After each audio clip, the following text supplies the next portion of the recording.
Welcome to Hunters and Unicorns. I'm Simon Kutis and I'm joined by my co-host Ollie Kune. Welcome back to the show, everyone.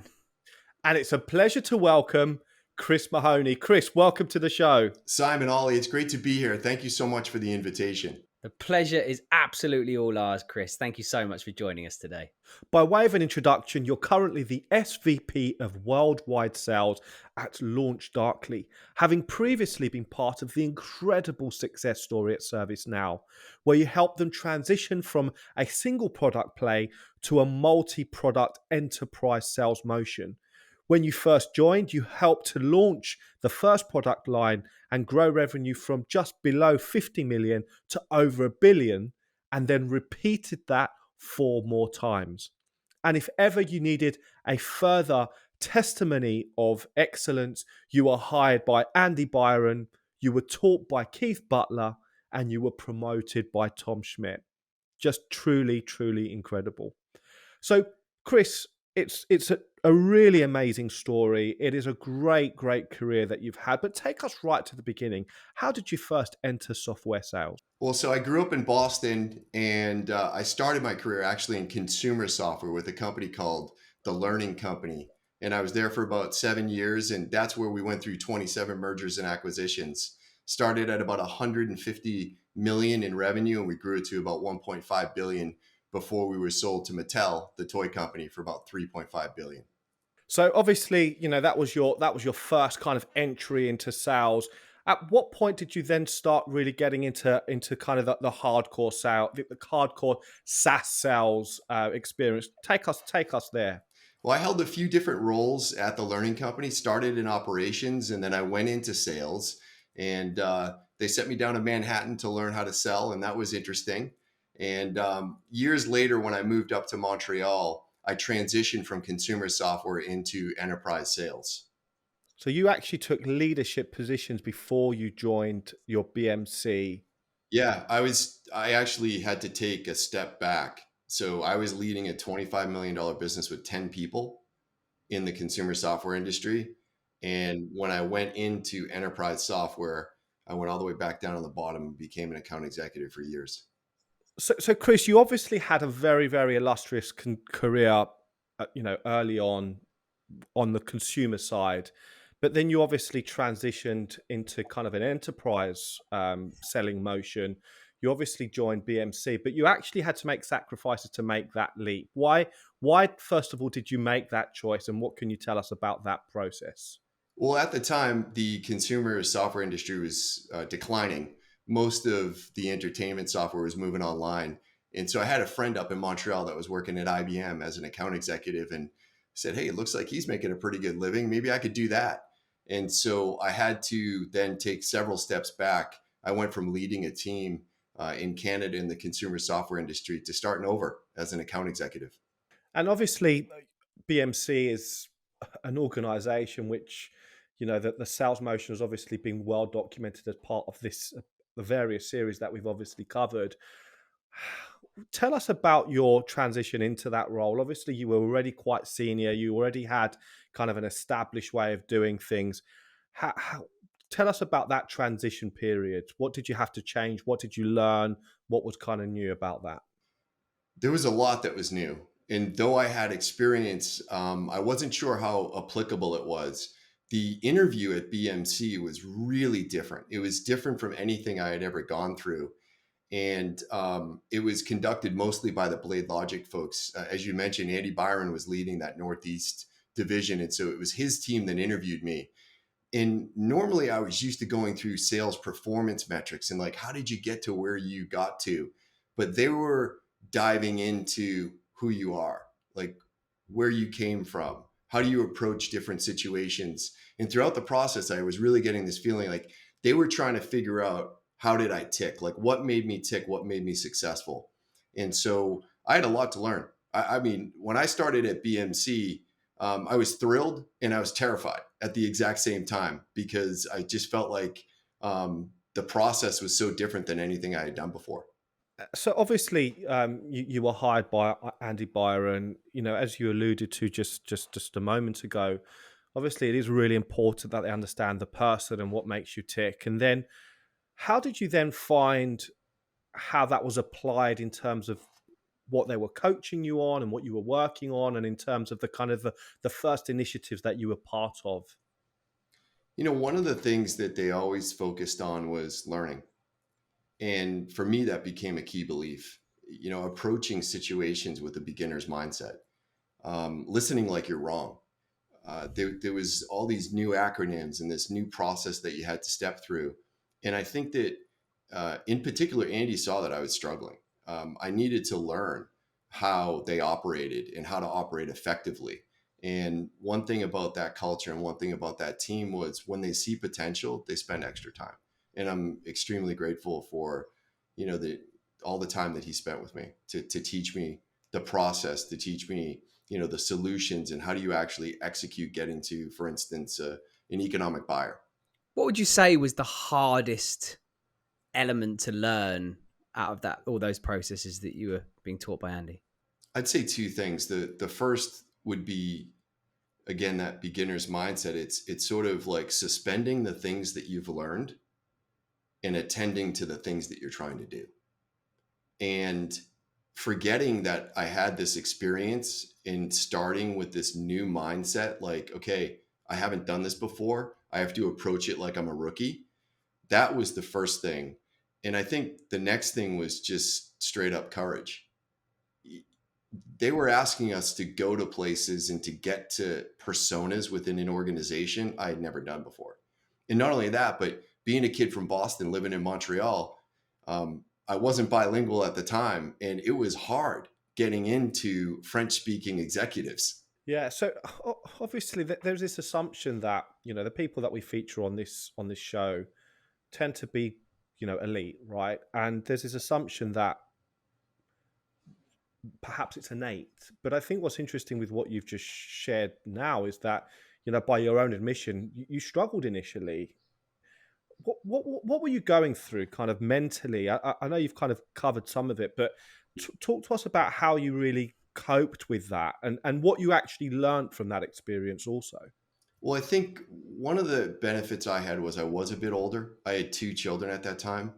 And so I think that becoming a parent helped me become more patient, both with the process and with myself. And um, one of the things that the team made okay was failure. And it couldn't be consistent. You were not going to be there for a long time if you failed over and over again, but making mistakes was acceptable. In fact, it was encouraged. If you were not pushing and you were not trying hard enough, then you probably, and you were not making mistakes because of that, then you probably were not trying hard enough. So that's one of the big things I learned. So what changed? How did it all start to come together? Well, I'd say there's two things. The first thing was just execution. Nothing is ever going to replace execution. And understanding that, every meeting, every phone call, every email that you are executing, it is one step towards your goal. And for me, what happened was I connected the activity and the data, and then I was able to actually direct in a proactive way what I was doing so that I could effectively execute a sales cycle. So I think that was the first learning. So when you obviously at the moment you're obviously a leader, you've been a leader now for a while. How does that experience help you when kind of nurturing your own teams, and how do you apply those learnings to how you're supporting and executing your teams at the moment? Well, I think this goes in two different directions. One is about the people, but the other is about the process. So I'll start with the process first. So one of the things that I learned was just how important MedPick was, and in particular, how important ICE was. I think some of the previous guests have talked about this: identified pain, champion, and economic buyer. And when I was an account executive, I was struggling with a deal in Montreal, and it was Keith Butler that helped me. He really took the time to help me understand what the corporate objectives were of that telco, and then how I could align our solution to their corporate initiatives. And it really turned a light on for me in a room of how important it is to get to the economic buyer. And that stayed with me throughout my career. So one of the things I try to do with my teams, and one of the things I tried to do as we were launching multiple products at ServiceNow, was who is that economic buyer? Who is ultimately going to sponsor this investment? And then from there, I could trickle down into champions and identified pain. So that was a very, very important experience for me. Talk us a bit more about that experience, because I know it's obviously been quite profound in your career, and probably quite a big turning point for you. But can you just elaborate a little bit more on that story for us and give us a bit more insight into that story? Well, I remember being in Toronto at a QBR, and the deal had slipped. And so now I'm going into the next quarter, and everyone's skeptical that I'm going to deliver it. And after I had presented, I remember going to get a cup of coffee, and Keith was there. And just as Keith is, he just started asking questions. And he was so patient. And then I asked if I could circle back with them later in the day. And of course, he said yes. And we ended up walking around one more time. And he just started to almost thread a needle for me. And he started to show me, like, well, isn't that business initiative connected to that particular persona? And isn't that persona the one that you're trying to get to? And coincidentally, he was managing the western half of Canada at the time. And so he had another large telco on the West Coast. So he was very familiar with the industry, and he was very familiar with the personas. So that was a breakthrough moment for me. So obviously, it's amazing to obviously receive, coaching like that. How has that helped to kind of sculpt the type of leader that you've become, Chris? Because obviously, these water cooler moments with people like Keith Butler obviously going to have a big impact on you.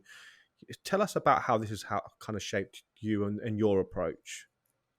They say hindsight's 2020. So when I look back to the interview process, and I look back to the struggles that I had with the actual process at BMC, and then I look at what Keith and so many others have done, lending a helping hand, listening, role playing.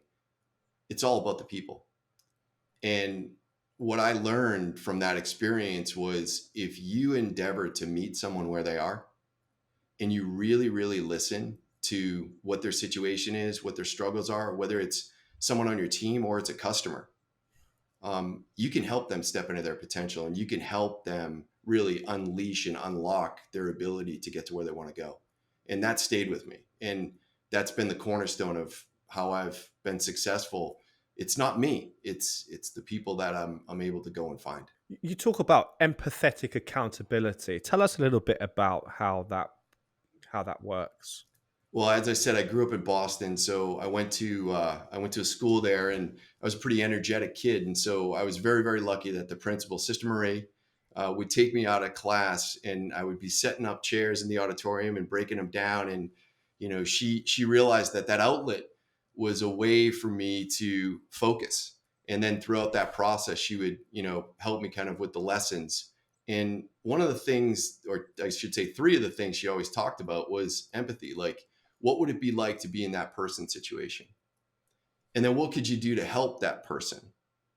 And then how would you help that person help themselves? And so those three lessons really formed empathy, service, and accountability for me. And that's the way I lead my teams. That's the way I build my teams. And that's what I'm trying to build at LaunchDarkly. So how do you find the balance between empathy and accountability? I don't think it's hard at all. I think that when someone wants to succeed, when they're not succeeding, they're suffering. And so I want to help them. I want to help them get to where they want to go. And if they truly, truly want to succeed, they don't mind being held accountable. I think it's in the way that you do it. And I read a line once in a book, and it said, intent is more important than technique, but technique is important. And so you have to approach those conversations in the right way. And I think that's where the empathy comes in, and that's where the service comes in. But at the end of the day, if somebody wants to be successful, I'm just a vessel for that. I'm here to help them become successful. But part of that contract is I'm going to hold you accountable. I think it's I think it's a really interesting part of this subject, and I think it's a good point to actually reflect, because at BMC you moved up the ranks, you obviously then became and got promoted into leadership. When you compare yourself as a leader at BMC in comparison to when you were a leader in, in your previous walks of life, how did you ever take that time to assess and compare? I have. I took some time off last summer, and so it was really a good moment for me to kind of look back. And I was terrible when I started. I made so many mistakes, and the teams were so patient with me. But I think that everybody finds their way, and I just feel very fortunate to be surrounded by so many great leaders. But like when I went to ServiceNow, it took it to another level. Like there were completely different personas, ones that are not part of like this particular story, but they were just as intense. They were just as service oriented, and they were just as people focused. And so I'm just grateful that I had the opportunity to learn and grow with them and to become a better leader myself. Tell us about that story then, the transition from BMC to ServiceNow and the different environment that you moved into. Well, it reminded me a lot of BMC because of, just how terrified I was. I had never done what they asked me to do before. So ServiceNow at the time in 2015 was a single product company in a single marketplace. And I was brought in to help them become a multi-product company across multiple marketplaces. So I was the first guy that they brought in a global role. And so learning how to succeed in an environment where you actually didn't have control was one of the first lessons. So prior to ServiceNow, my teams had reported to me. So you were kind of in control of like what people were doing. But now I was moving into a matrix organization where I had to lead through influence. And that was a big breakthrough for me, was to learn how to lead people at scale, but through influence because they were not on your team anymore. So obviously the leadership team at ServiceNow is obviously well documented. You had, exceptional leaders, CEOs, the kind of the four CEOs across the different stages. You also had influence from the CRO. How important were they as a kind of support network to you, and what did you learn from that leadership at ServiceNow? Well, when I started, Frank Schlutman was there, and he is well known for high execution, and that's exactly what I saw. So even though the process was different than BMC or the traditional medpic role companies, the intensity was still there. They were still moving at breakneck speed, and one of the things that Frank would say is strategy's good, but we're going to figure it out through execution. And the other thing he would say is don't ever be afraid to turn up the speed. There's always room to turn it up in an organization. And so when you thought you were moving fast, next thing you know, Frank would turn it up just a little bit, and next you'd be off to the races. You'd get to the next level. So for me, like the takeaway was you can have a different process, but if you have the same culture and the same intensity and the same mindset of, we want winners, you can succeed. Frank wrote a very good book on that for all our viewers called Amp It Up, and he refers to a lot of what Chris was just saying there. But when you joined ServiceNow, there wasn't any command the message, there wasn't any medic. Obviously, it was your first position in really solution selling. How did you transition, and how did you get good at that job? Well, first I got bad, then I got good. But it was also my first global role. I still remember I started in June and I was flying to London in October to present to the whole EMEA team. And I was supposedly this expert in this product line. And the biggest thing that I took away from that first year was listening. These were incredibly successful account executives. Every single one of them could make their number on that one product that we mentioned earlier. They really didn't need the one that I was trying to help them retire quota with. And listening to where each of them were and trying to figure out how I could create a better together message between the two solutions. That was the vertical leap. That was how we started to really accelerate and show the teams that, what they were selling was complementary to what I was trying to help them sell. Help us understand that better together, and that how you go through the process of creating alignment through those solutions. I think it goes back to ICE. And so when I break down identified pain and I break down champions and then I break down EBs, what I do in my head is I think of all of the adjacent value propositions from that single solution. And so what's to the right, what's to the left, what's north, what's south? How is it that I can make a connection so that I can expand my sphere of influence across that organization? And that's exactly what happened, because they were very successful in one of the domains within IT, but there were upward and downward dependencies between this other domain. And that's where I came in. And I helped to make that connection both within the enterprise, within the organization, so that they could see that these two solutions put together were better and they could be more effective and they could achieve their corporate objectives. And then it was also internally showing the account executives that these solutions were more powerful. And it became a moat. We had a significant key differentiator at ServiceNow against all other competition. It just took someone to articulate that simply and give it to the account executives in a way that they could go and execute. What was the way you actually executed this transformation? Because this is change management in essence, right? You're obviously really changing the sales culture, but also having to get messaging and alignment from executives. Talk to us about the different facets which were required to kind of bring that together and enable that to actually become a reality. Yeah, that was my first experience in like organizational change. And being in sales, sometimes so I started in operations. And so my brain kind of works like a supply chain.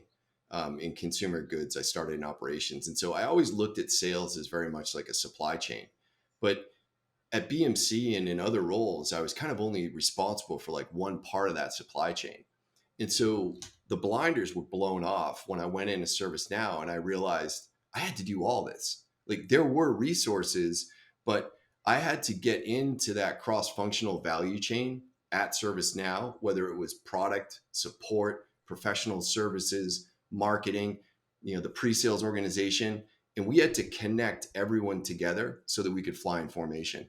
And not only was it to create a compelling value proposition for the solution that we were selling, but it was to tie into what we were already doing well. I'm intrigued here, Chris, because from the way you talk about it, obviously you've been brought into ServiceNow for a very specific reason, right? To help build out across multi solution sell, enterprise sell, when you've got no experience in doing that before. Why do you think that they brought you in to do that job? A very direct question. I appreciate that. I mean, I suppose I've got my recruitment hat on more than anything else here, and I'm just thinking, what specifically do you think it was? Because obviously you've done a phenomenal job at it, but on paper it's a risk, right? Absolutely. I think to answer you directly, I had worked with the gentleman that recruited me years before that at CompuWare. And we were calling on the same exact like territory here in the Midwest. He was the ServiceNow leader for the Midwest, and I was the BMC leader for the Midwest. And I think that he saw that I had a pretty high level of competency in that particular product line. In the data center, for instance, that's what it was. And he thought that I could do the job. It took a lot of convincing because I wasn't even sure I could do the job. And multiple times in my, career at ServiceNow, I was put into situations that I had no business being in. And I honestly don't know. I think that for me, I won't get outworked. And I'm not afraid of being wrong. And so what I tried to do is just find the people within the organization that could either help me understand what the situation was, what this new persona was, or they could help me establish like the cadence and the go-to-market motion that we had to build. So, Ollie, I don't know, but it worked out. I suppose the question as well was probably alluding to, do you think the support of BMC and being able to really break down the sales process really enabled you to kind of take a very pragmatic view on how to go and solve that problem? 100%. Like, without a doubt. I can vividly remember the first meeting that I had at ServiceNow. Like I said, I was hired in June 2015, and the next week I was in Santa Clara and I was in a boardroom, and I was trying to understand. So you've got some sales with this product, but you don't have widespread adoption. And I specifically remember going to the whiteboard and I put up ICE and I put the customers that they had on the left-hand side. And I asked the product owners and the pre-sales team to go through and tell me what that identified pain is. And what was supposed to be an hour meeting ended up taking 2 days because we were not getting the clarity that I thought we needed on what was really the pain that we were solving and who was actually championing this sale. At the beginning, it was people thought that the original champion for IT service management was championing this other sale, but they weren't. So I had to kind of break it down so that the BMC experience was absolutely positively foundational. And that mindset is what I used. So when I would be asked to go take over a new product line, that's exactly what I would do. I would go in and I would say, okay, where's the identified pain? Where's the champions? Where are the EBs? How is it that we actually get deals done in this particular domain? I think this is really, really key because obviously what you've just shared is that you entered kind of an executive meeting, really addressing the kind of the ICP, really kind of talking about, what are the pains, who are the personas.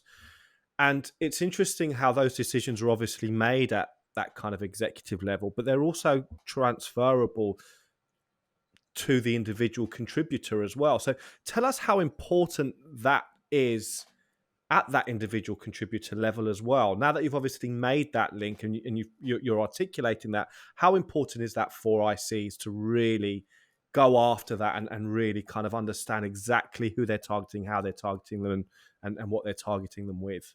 It's critical. You mentioned organizational change. The number one reason why it fails is the urgency is not communicated from the top down.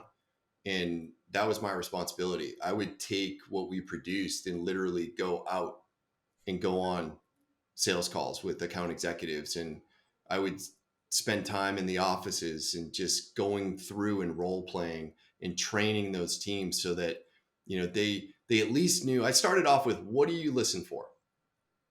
Then I moved them into, what is the follow-up question? So it was really a methodical step-by-step process to develop, I think, an awareness that these problems existed, and then to develop the connection that these problems could be solved between the two solutions. And for me, like, the thing that really stood out was taking the process deeper into the product lines.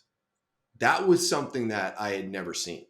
So I had applied the playbook as a salesperson in the field, but then being able to pick that playbook up and bring it deeper into the product teams, what it did was it actually accelerated our ability to succeed because the product was coming out and it was already aligned to the ICP.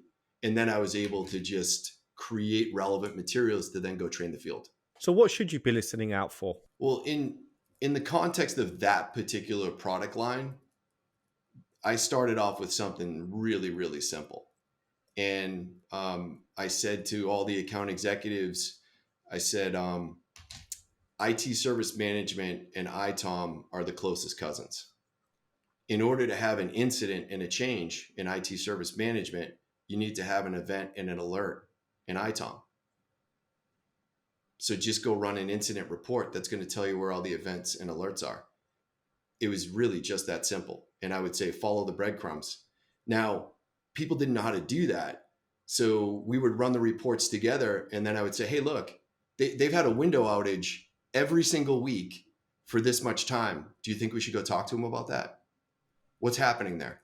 Do you feel that at this point was the true realization of how the foundations of the playbook really gave you the confidence at this stage of your career? And I'm talking about a service now here, when you're seeing and being able to go and execute this, take on a different role, take on a new opportunity, take on a new challenge, apply that playbook to this organization. Do you think that was the real, moment of appreciation to the playbook? When I think about it, I think that was crystallized when I became the chief of staff. Okay. I was so busy in that one product line for 2 years trying to grow it that I was just applying what I knew. And I don't think I consciously knew, like, okay, I'm applying MedPick and this is how it's going to work. I just kind of was like driven to do it that way. But when I was asked to become the chief of staff by Dave Schneider and the executive team, it was Chris, go scale out the other businesses the way you scaled out ITOM. Just use the same playbook. And I was like, I don't have a playbook. I just kind of did it the way I thought.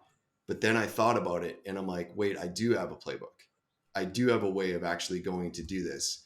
And that was when like the light went on and I said, okay, I can use this in customer service. I can use this in employee workflow. I can use this in security incident management. And it just became this fabric that I was able to really filter the business performance through in order to help us achieve the speed and scale that we desired. That in mind, you stepped into the role at BMC, absolutely crapping your pants. You've now made this point of realization at Chief of Staff, as you talk about it at ServiceNow.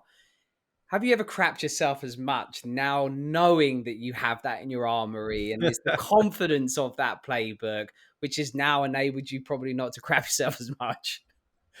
Every day, if you're not scared, you're not pushing it hard enough. And even though I have, I think this great playbook, there's always new situations. And just because you were successful in the past, it doesn't mean that you're going to be successful. The key is it's that beginner's mindset. It's the curiosity and listening, like you're wrong, and listening like it's the first time that you've ever done this before. Knowing that you've got good experience, but then figuring out, how do I adapt? Because at the end of the day, we all rent success. It could be here one week, it could be gone the next. And, you just have to get up every day and earn it. And so I think I still have that in the back of my mind, that I'm thrilled and I'm terrified at the same time, every day I wake up.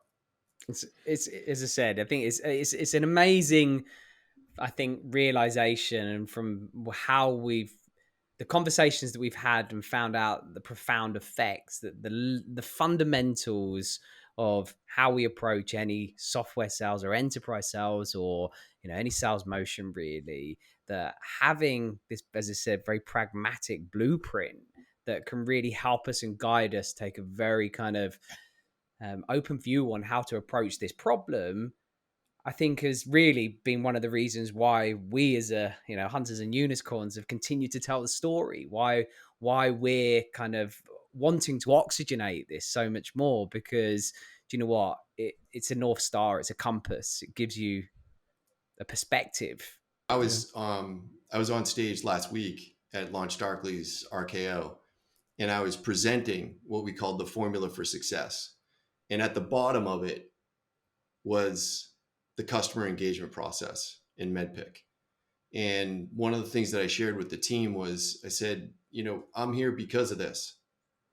This is not something that you just do once or twice. If you really commit yourself to it, this can not only change your life and your professional trajectory, but it can help you change other people's lives. And that's why I'm here. I'm the product of a lot of patient people that taught me this. And I feel a strong obligation to go back into the community and do exactly the same thing.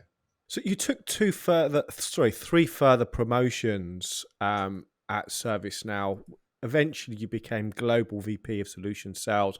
Talk to us about those different transitions. So obviously, as Chief of Staff, you were responsible for kind of growing out that kind of repeating what you'd achieved with one product line across multiple lines. Tell us about what the various roles were and how your current kind of career and influence progressed within the organization. Over the years, we had expanded the products.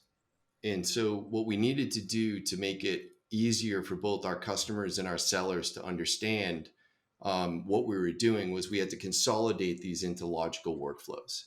And so, that was when we came out with the technology workflow, the employee workflow, and the customer workflow.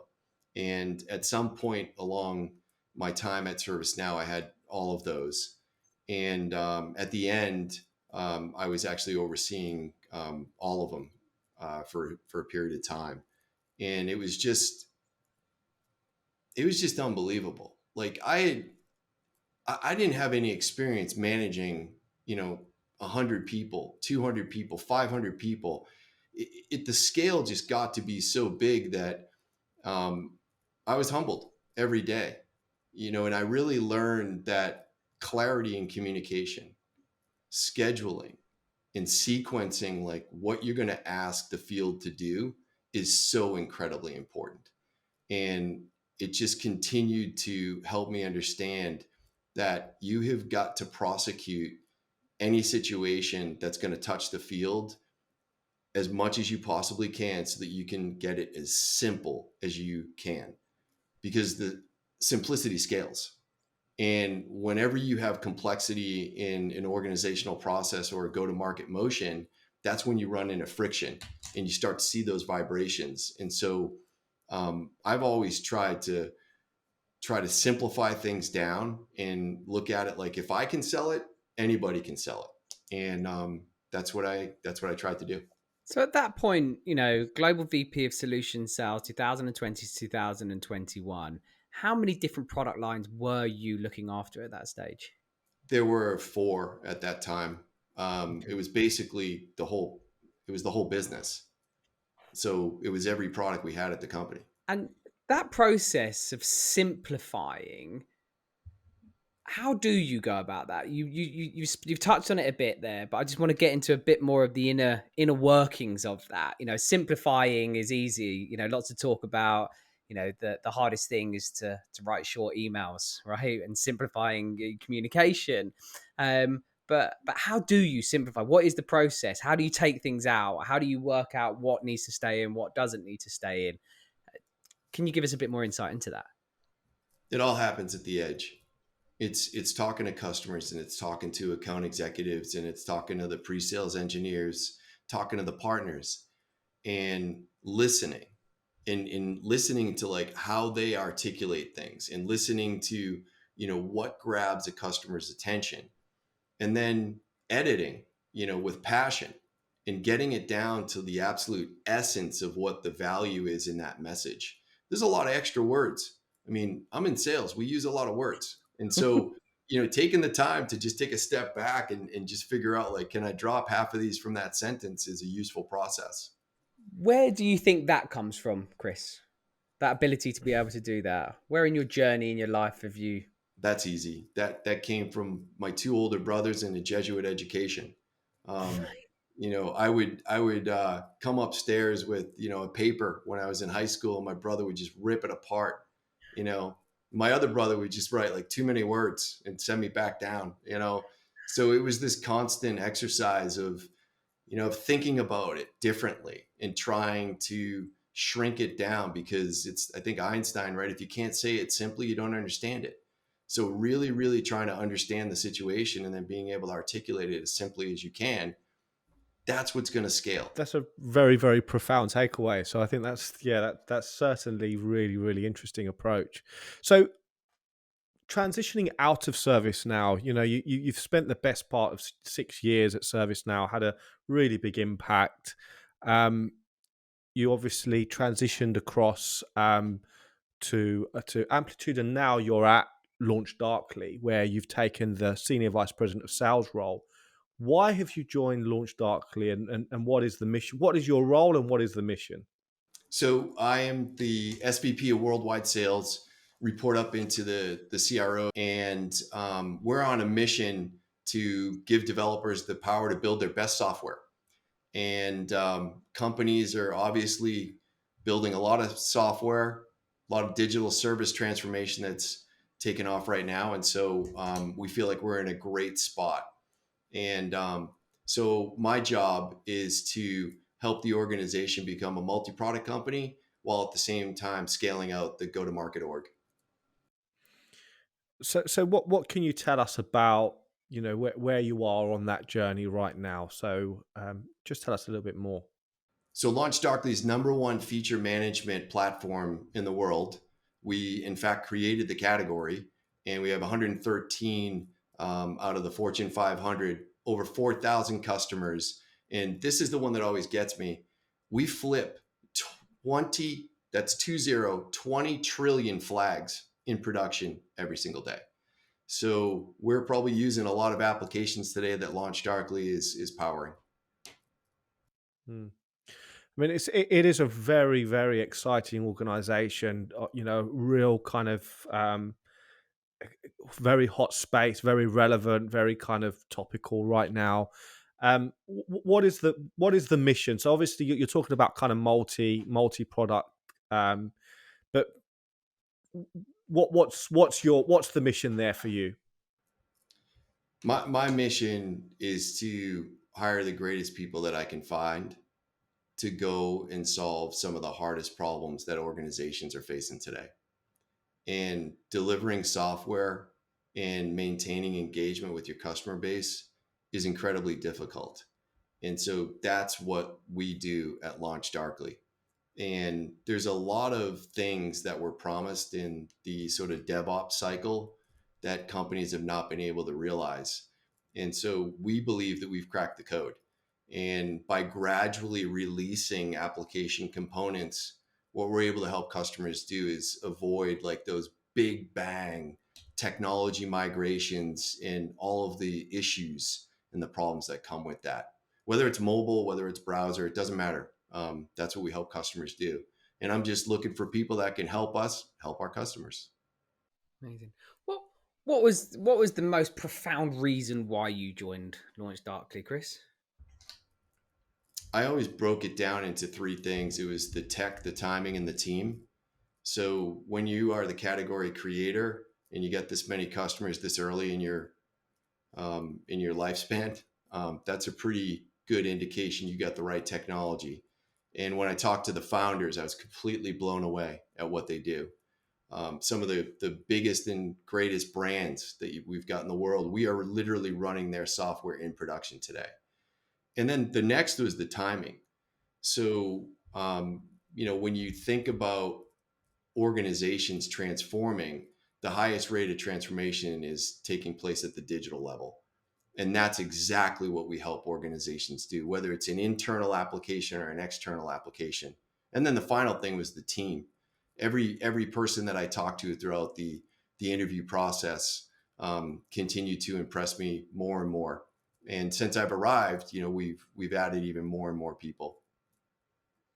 Amazing. It sounds like an awesome opportunity.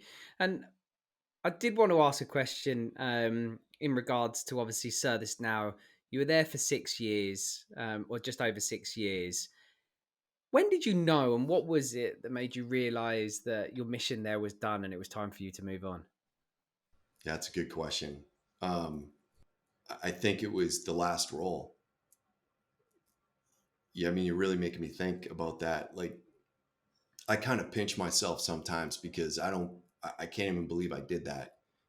I was the first person in and started, like we said, with a small group and one product line.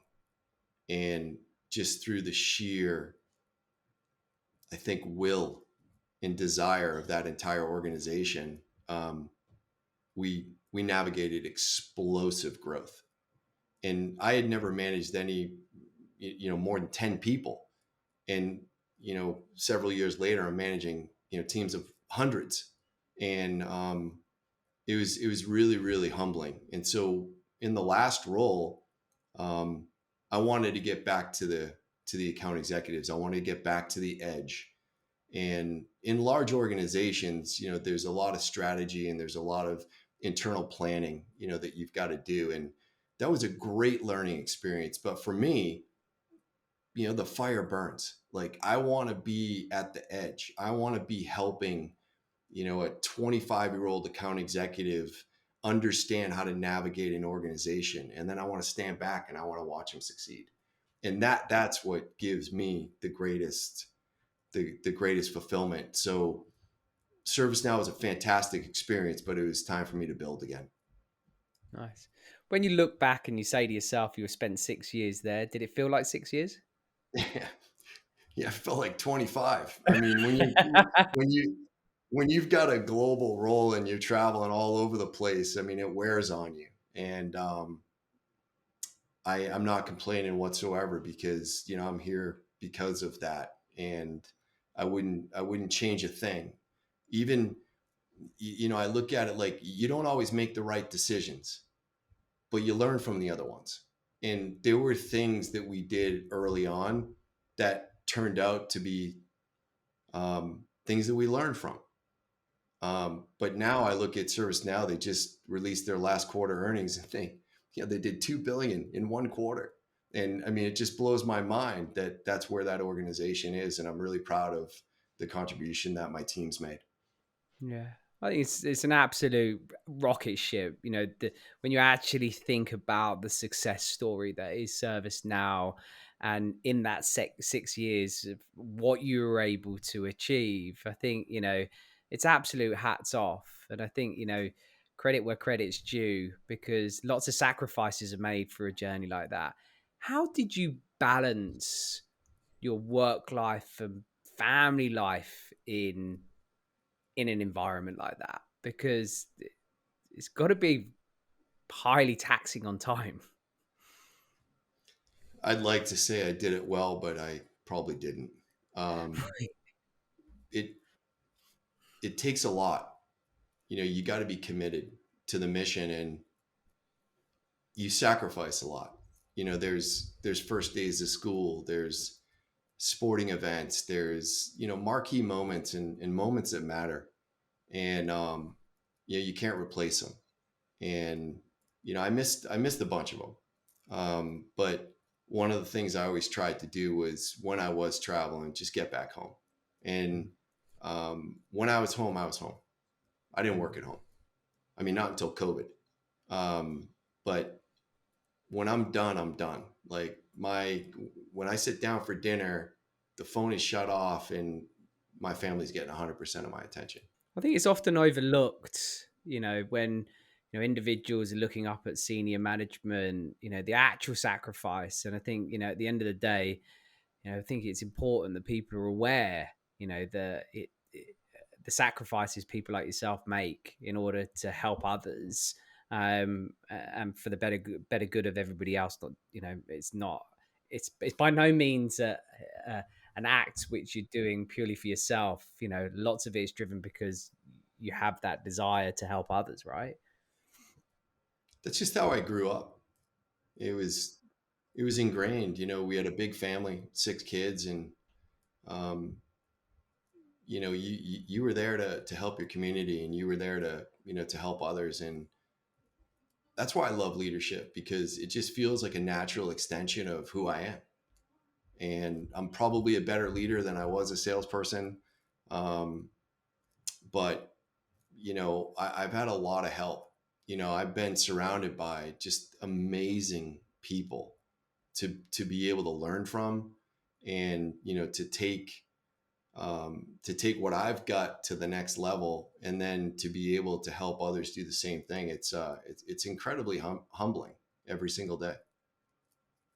Oh, well, hats off to you, Chris. I think it's a tremendous story. I really do appreciate you sharing some of those personal points as well, because I think it's often overlooked, and I think it's just important that credit goes out to the external, right, as well, right, the family that are there to support you through that as well. I think this is a perfect point to kind of reflect on what we've spoken about today, Chris, because I think there's been some really kind of profound takeaways that really have resonated, and I think a lot of it really does stem back to your operational background. I think the fact that you come from a mindset which allows you to really compartmentalize and really kind of break things down and almost kind of follow the sequences. Um, it really has enabled you to create a much more streamlined, effective approach. And by your own admission, at various stages of your career, you've you've struggled, but intentionally you've struggled. You've put yourself into situations outside of your comfort zone, but you've always had that ability to kind of just believe in the process and calibrate the process and really kind of go through it, figure it out. And really, once you've figured it out, what the biggest impact you've had is then being able to then translate that to others to be able to follow the blueprint that's really worked for you, and really streamline things down in a much more kind of consumable, in a much more simple way. And as you said, to quote you, simplicity scales, right? So I think, it's been great spending this time with you today, Chris. It's been an absolute pleasure to have you on the show, and I'm certain that our viewers and our listeners have taken lots of great value from the conversation we've had today. So thank you so much for joining us. Well, Simon, Ollie, it is an absolute pleasure. If there's anything I can share that can help someone else, I'm all in. And it's really, really been an honor. And we're not done yet. So I'm looking forward to the next step. Absolutely. Well, Chris, thank you so much for sharing and your absolutely incredible story of your journey of your career and everything that you've done. So very much appreciated. So to all our listeners, thank you so much for tuning in today. Please do subscribe to our various channels on iTunes, Spotify, and YouTube. The links are in the description below. But thank you, and we look forward to welcoming you back for another show soon.